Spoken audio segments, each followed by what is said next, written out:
side to side. Your starter weight, your goal weight, side by side. Between those numbers, there's a number. Your starter weight, there is a number, and your goal weight, there is a number. In between them is a number. The number that is in between is what you're working towards losing. The number that is in between is what you're working towards losing.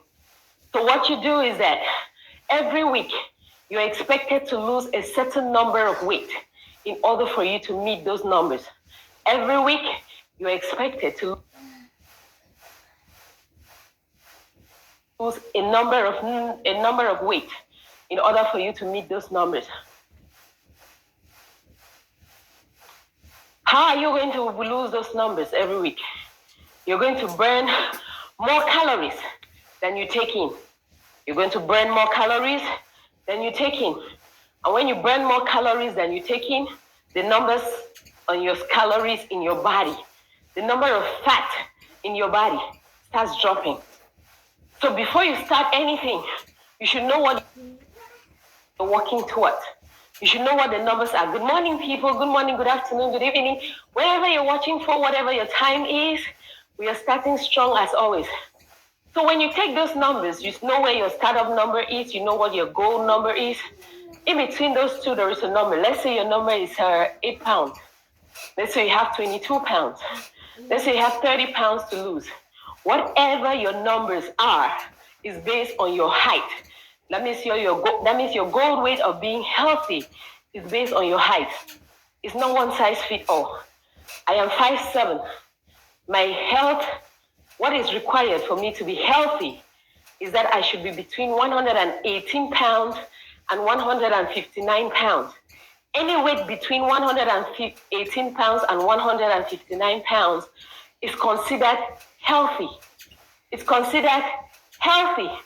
So I can gain weight up to 159 pounds and I'll still be considered very healthy based on the things that I do, based on my activities.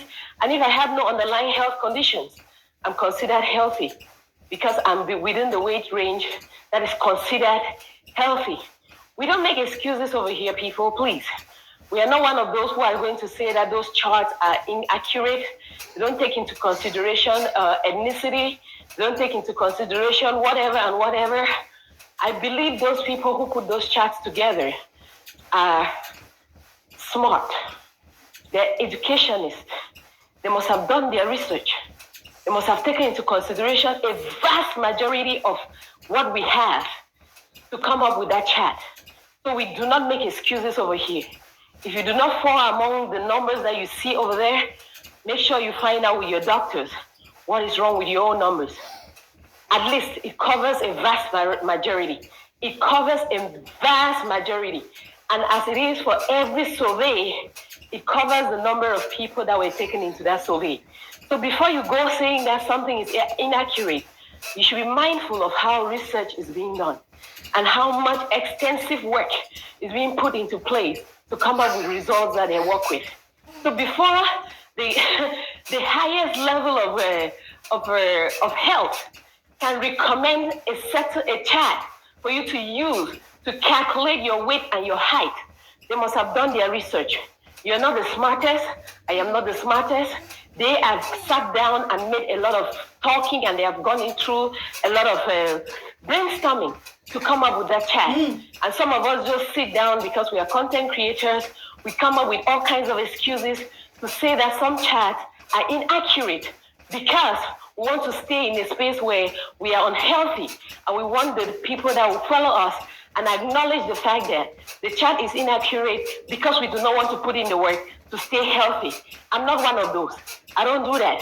If I see that something is recommended by the highest level of health and the health organization, I follow them.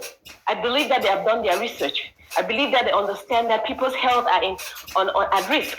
I believe that they understand that a lot of us need this chart in order for us to be healthy. We need something to go back and refer to ourselves and know where we are.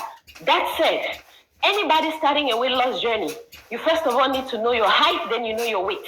When you know your height, you know your weight, then you look on your chart, the body mass index chart, the weight calculation chart. That's what I'm talking about. Look for it and find out where your healthy range is, where it says you're healthy. It might say you're healthy at 130 pounds. It might say you're healthy at 180 pounds based on your height. So when you use that chart and you see where your healthy is, then you find your number in between where your goal weight is, and you see where you're working towards to become healthy and becoming a better improved version of yourself. When you know those numbers, then you pick up a date and you start exercising.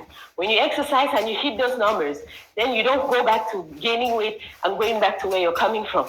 It's as simple as that. That's how I understand it, and that's how I explain it. With my layman understanding is what I'm explaining to you guys. It is not my field. I just work with it to become a better improved version of myself. That said, for those of you who have started in between the life, who have started when we have already started, let's say you join this 90 days weight loss challenge this week, you are not left behind. You are not left behind. Just follow the procedure. You work out 6 days a week. We are here at 7 a.m. Central Time. I don't know, I think it's 1 p.m. In Africa, somewhere in Africa. It's 3 p.m. somewhere in Europe. It's 1 a.m. somewhere. I don't know the time where you are. But this is the time that we are exercising every single day. At the same time, 6 days a week for at least 30 minutes. We are ranting and we are moving our feet. Don't worry about me ranting. I'm not showing you different maneuvers that you should move your body with. We have done that before. The first week, you see all those maneuvers. If that's what you're interested in moving your arms more, moving your body, beating it hard to whatever you want it to become. We have done all of that. Check week 1 and the week 1, day 1, day 2, day 3. You see all those maneuvers over there. And if you choose to do them, that's all left to you. But the intent why we are here every single day is that we move more. Why we are here every day is that we move more. We move more, we eat less, we drink more water. As long as our feet are moving for 30 minutes, we are exerting